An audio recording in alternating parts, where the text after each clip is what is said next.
ये वीडियो देखने के बाद आपको समझ में आ जाएगा कि वास्तव में धनतेरस या दीपावली पर कौन से वृक्षों को छूने से हमारी गरीबी मिटती है। दोस्तों, आज के इस वीडियो में मैं आपको 3 ऐसे वृक्षों के बारे में बताऊंगा।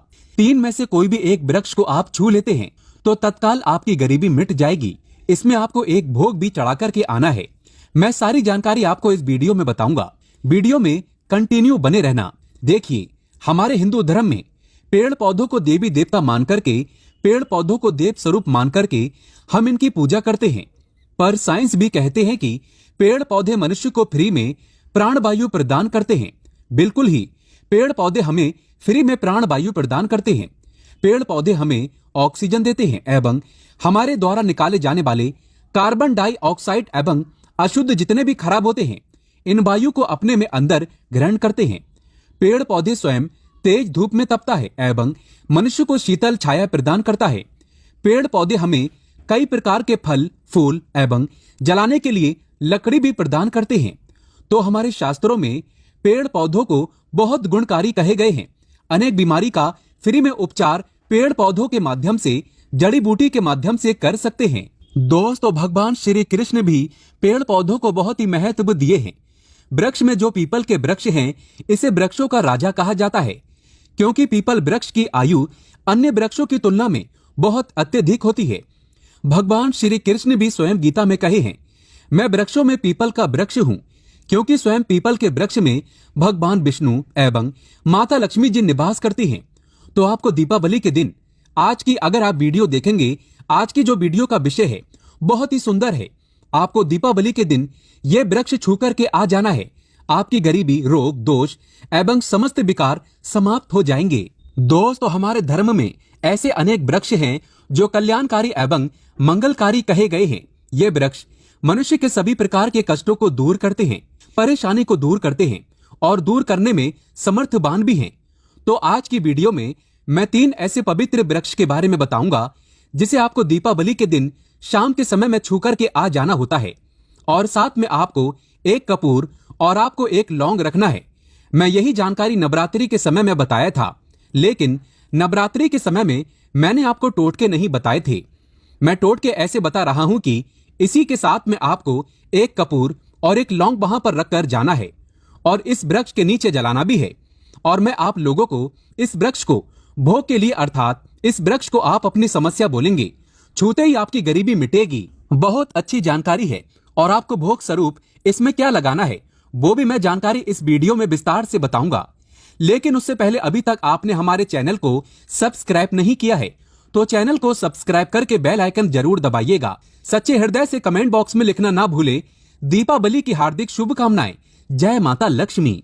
देखिए, अगर आप कठिन मेहनत करने के बाद भी एक दिन में 200 से 100 रुपए कमा रहे हैं और वहीं एक व्यक्ति कम मेहनत करके 2000 रुपए कमा रहा है, तो कौन सा अच्छा है, 2000 कमाने वाला या 100 रुपए कमाने वाला? 2000 कमाने वाला व्यक्ति कई प्रकार के उपाय करके सारी चीजों को, पैसों को तेजी से खींचने का काम करता है। दोस्तों देखिए, मैं अपने चैनल के माध्यम से आप सभी लोगों को अच्छी अच्छी जानकारी इसीलिए सिखाता हूँ। कई लोग हमें कमेंट करके पूछते हैं, गुरुजी हमें एक वक्त की सही तरीके से रोजी रोटी नसीब नहीं हो पाती। हमारे पड़ोसी जो लाखों रुपए कमा रहे हैं, तो क्या इसमें हमारे भाग्य की गलती है? देखिए, भाग्य को आप मेहनत के द्वारा दूर कर सकते हैं, लेकिन पूर्व के समय में हमारे द्वारा किसी भी प्रकार की अनहोनी हो गई होती है या किसी भी प्रकार की हमारी कुंडली में दोष लग गया हो तो उसे दूर करने का काम करते हैं ये पेड़ पौधे। दोस्तों, ये पेड़ पौधे जितने भी होते हैं, ये अगर आप दीपावली के दिन इन 3 वृक्षों में से अगर आप इसे जाकर के छू लेते हैं तो आपके जीवन में जो दोष लगे हैं, आपके जीवन में किसी भी प्रकार का आपको श्राप लगा है, हाय लगा है, बद्दुआ लगा है, तो उसे ये पेड़ पौधे अपने अंदर में खींच लेते हैं। ये अपने अंदर खींच करके अपनी डाली को आपकी बद्दुआ के कारण अपनी छोटी सी डाली को तोड़ देते हैं।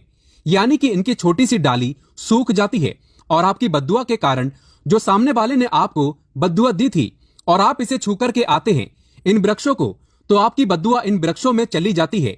इनकी एक डाली सूख जाती है। आप देख लेना और आप खुद देखना, इस वृक्ष को छूते ही बिल्कुल ही धनतेरस या खास तौर पर दीपावली के दिन आपके जीवन में ऐसा परिवर्तन आएगा कि उसी टाइम से आपके काम बनना शुरू हो जाएंगे। तो चलिए मैं आप लोगों को वृक्षों के बारे में बता दूं। मैं पहले वाले वीडियो में भी बता चुका हूं कि नवरात्रि के समय में ये जो परिजात का वृक्ष होता है बहुत ही उत्तम वृक्ष माना जाता है। परिजात का वृक्ष समुद्र मंथन से उत्पन्न हुआ था। आप सभी दर्शकों को यह जरूर पता होगा और ये देवराज इंद्र के नंदन वन में स्थापित किया गया था। बिल्कुल ही ये जो देवराज इंद्र के जो नंदन वन है माना जाता है स्वर्ग में वहां पर स्थापित करके रखे गए थे। परिजात वृक्ष भगवान श्री कृष्ण ने मानव जाति के जन कल्याण के लिए धरती लोक पर लाए थे। अगर किसी को हिंदू भाइयों को इनके बारे में जरूर पता होगा। सत्यभामा की कथा पढ़े हैं तो जानकारी मिल सकती है। आप सर्च करके गूगल में भी देख सकते हैं। ऐसा माना जाता है कि मनुष्य के शरीर में कितनी भी ज्यादा थकान हो बिल्कुल इस वृक्ष को छूते ही तत्काल समाप्त हो जाती है। बहुत से लोग इस वृक्ष को थकान होने पर बिल्कुल इस वृक्ष को छूते हैं। बड़े बड़े राजनीतिक से जुड़े हुए लोग हैं हमारे चैनल में। बहुत से लोग राजनीतिक क्षेत्र से जुड़े हुए हैं, धर्म क्षेत्र से जुड़े हुए हैं। वे सारे लोग हमें जानकारी साझा भी करते हैं। दोस्तों इस वृक्ष के नीचे ध्यान से सुनना, इस वृक्ष के नीचे आपको दीपावली के दिन जाना है और आपको घी का यहाँ पर दीपक जलाना है। अगर आप घी का दीपक जलाने में सामर्थ्य नहीं है तो कोई बात नहीं, आप कोई भी तेल का दीपक जला सकते हैं, सरसों के तेल का दीपक जला सकते हैं। एवं आपको करना क्या है, एक लौंग रखना है और एक कपूर रखना है और आपको मनोकामना बोलना है कि हे वृक्षराज आप हमारी ये मनोकामना करें। आप मनोकामना वहां पर बोल देना, मैं यहाँ पर आपको नहीं कहूंगा। और इस वृक्ष को आपको छूना है और छूने के बाद इस वृक्ष को परिजात के वृक्ष को मक्खन का भोग लगाना है। परिजात के वृक्ष पर स्वयं भगवान विष्णु जी, माता लक्ष्मी जी निवास करते हैं। शास्त्रों के अनुसार भगवान कृष्ण के ये स्वरूप कहे गए हैं क्योंकि भगवान कृष्ण ने मानव जाति के कल्याण के लिए परिजात के वृक्ष को नंदन वन से लाए थे। तो इसे छूते ही अगर आपके जीवन में किसी भी प्रकार की हाय लगी हो, बद्दुआ लगी हो, किसी की बुरी नजर लगी हो जिसके कारण आपके बंद किस्मत के ताले खुल नहीं रहे हैं और आप चाहते हैं कि आपके बंद किस्मत के ताले खुल जाएं, आपकी हाय बद्दुआ कट जाए, शनि दोष लगा हुआ है कट जाए, तो इस वृक्ष को छुएं और आपको अपनी प्रार्थना बोलनी है कि हमारी हाय बद्दुआ एवं शनि दोष को मिटाएं, हमारी गरीबी को मिटाएं। इस प्रकार से छूते हुए आपको प्रार्थना करना है और एक लौंग और आपको एक कपूर तो जलाना ही है और इसके ऊपर में एक लौंग डाल देना और आपको मक्खन का भोग इसे लगा देना है। बिल्कुल ही आप उसे देखना, उसी टाइम से आपको शरीर हल्का लगना शुरू हो जाएगा और आपकी हाय बद्दुआ मिट जाएगी। अब आप में से अधिकतर लोग बोलेंगे कि गुरुजी हमारे घर के आसपास कोई परिजात का वृक्ष नहीं है तो हम क्या करें। तो चलिए मैं दूसरा वृक्ष बताता हूँ। तो दूसरे वृक्ष में है गूलर का वृक्ष। गूलर के वृक्ष को यहाँ पे मैं क्यों इतना उत्तम बताता हूँ, क्योंकि गूलर के वृक्ष को स्वयं भगवान नरसिंह देव का वरदान प्राप्त है। क्योंकि गूलर के वृक्ष को नरसिंह देव ने स्वयं वरदान दिया है कि आपके वृक्ष पर, हे वृक्षराज, मैं एवं आपकी जो माता लक्ष्मी है हम आपके वृक्ष पर निवास करेंगे। और ऐसा भी कहा जाता है कि गूलर के वृक्ष के पास से अगर मुर्दे को ले जाया जाए तो उसके सारे पुण्य को यह वृक्ष खींच लेता है। आप में से बहुत सारे लोगों को लोक कथा जरूर पता होगा।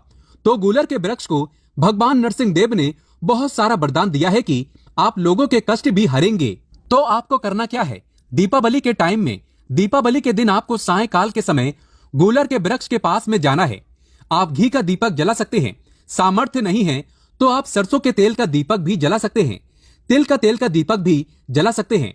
तिल के तेल का दीपक वैसे गूलर के वृक्ष के नीचे जलाया जाता है तो इसे बहुत ही शुभ माना जाता है। आपको जलाना है और आपको एक कपूर और एक आपको जैसे रखे हैं लौंग को जलाना है, जैसे अभी मैंने पहले भी बताया है उसी प्रकार से जलाना है और इसे छू करके प्रार्थना करना है, हे गूलर, हे वृक्षराज, हम आपसे प्रार्थना लगाते हैं। आपके वृक्ष पर स्वयं भगवान नरसिंह देव तथा माता लक्ष्मी जी विराजित हैं। हम प्रार्थना लगा रहे हैं कि हमारी गरीबी एवं हमारी परेशानी एवं जो किसी की हमें हाय लगी है, बद्दुआ लगी है, किसी की बुरी नजर लगी है, हमारे घर में किसी को नजर दोष लगा है, सारे दोषों को समाप्त कर दीजिए। आप अपने अंदर में समाहित कर लीजिए, खींच लीजिए। इस प्रकार से आपको प्रार्थना करना है और गूलर के वृक्ष को आपको बताशे का भोग लगाना है। बताशे आपको समर्पित कर देने हैं और उसी दिन आपको 5 गूलर के फल लाना है। धनतेरस के दिन और दीपावली के दिन ऐसा माना जाता है कि जो व्यक्ति लाल कलर की चुंदरी में गूलर के पके हुए फल को लाते हैं, बांध करके और इसे पूजा करने के बाद और इसे धन पेटी में रखते हैं, तो ऐसा माना जाता है आजीवन ऐसे व्यक्ति के जीवन में, ऐसे व्यक्ति के घर में धन दौलत की कमी कभी नहीं होती। गूलर के वृक्ष को साक्षात माता लक्ष्मी के स्वरूप कहे गए हैं। गूलर के वृक्ष पर माता लक्ष्मी, नरसिंह देव विराजमान रहते हैं। तो आपको यही काम करना है। आपको प्रार्थना बोलते हुए आपको इसे छूना है और जो मैं प्रक्रिया बता रहा हूं वही प्रक्रिया करना है। 5 इसके फल जरूर ले आना और लाकर के दीपावली के दिन पूजा पाठ करने के बाद आपको इसे अपने धन स्थान में जरूर रखना है। आजीवन आपके जीवन में धन की कमी कभी नहीं होगी। दोस्तों चलिए मैं आप लोगों को इसके बाद तीसरा पौधा बता देता हूँ। तीसरे पौधे में है बेल के वृक्ष। मैं आप लोगों को कई बार कई कथा में बता चुका हूँ कि ये जो बेल के वृक्ष हैं माता पार्वती के स्वरूप कहे गए हैं। तो ये वृक्ष माता पार्वती के पसीने से उत्पन्न हुए हैं। स्कंद पुराण में बहुत ही स्पष्ट तरीके से बताया गया है।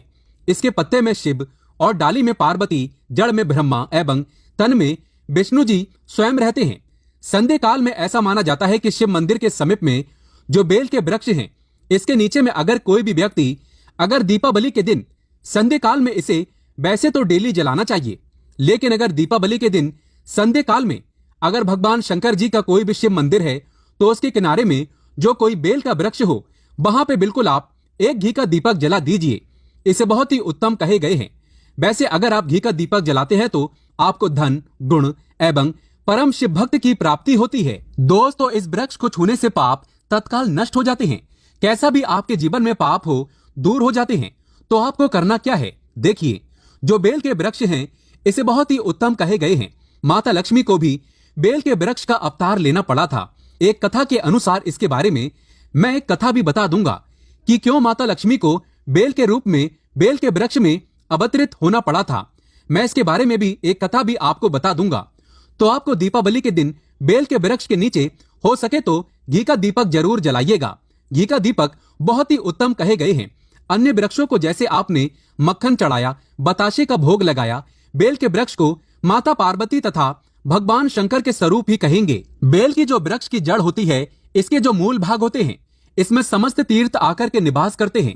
इसीलिए सावन के महीने में कहा जाता है जो लोग अगर तीर्थ धाम नहीं जा सकते, तीर्थों के दर्शन नहीं कर पाते, तो ऐसे व्यक्ति बेल वृक्ष के नीचे में 1 महीने तक घी का दीपक जला लेते हैं तो संपूर्ण जितने भी तीर्थ होते हैं इसके घूमने का बराबर पुण्य की प्राप्ति होती है। मैं इसीलिए सारी जानकारी, गुप्त रहस्य जानकारी बताता हूँ, जिससे आप सभी दर्शकों को, कल्याणवासी दर्शकों का बिल्कुल आध्यात्मिक उन्नति हो। सभी को धन की जरूरत नहीं होती, किसी को पुण्य की प्राप्ति की जरूरत होती है। कोई आध्यात्मिक उन्नति करना चाहते हैं, इसीलिए इस प्रकार के छोटे छोटे गुण भरे रहस्य जानकारी वीडियो बता देता हूँ। दोस्तों अब करना क्या है, दीपावली के दिन इस वृक्ष को छूना है। माता पार्वती से प्रार्थना लगाना है कि हे माता पार्वती, आप ही शक्ति स्वरूपा है, लक्ष्मी है, धन की देवी है, आप ही संसार को चलाने वाली देवी है। इस प्रकार से प्रार्थना करते हुए इस वृक्ष को छूना है और बोलना है मेरी गरीबी मिटाएं माता, मेरी निर्धनता को मिटाएं, मेरे जीवन में चल रही परेशानियां, सारी परेशानियां को दूर करें।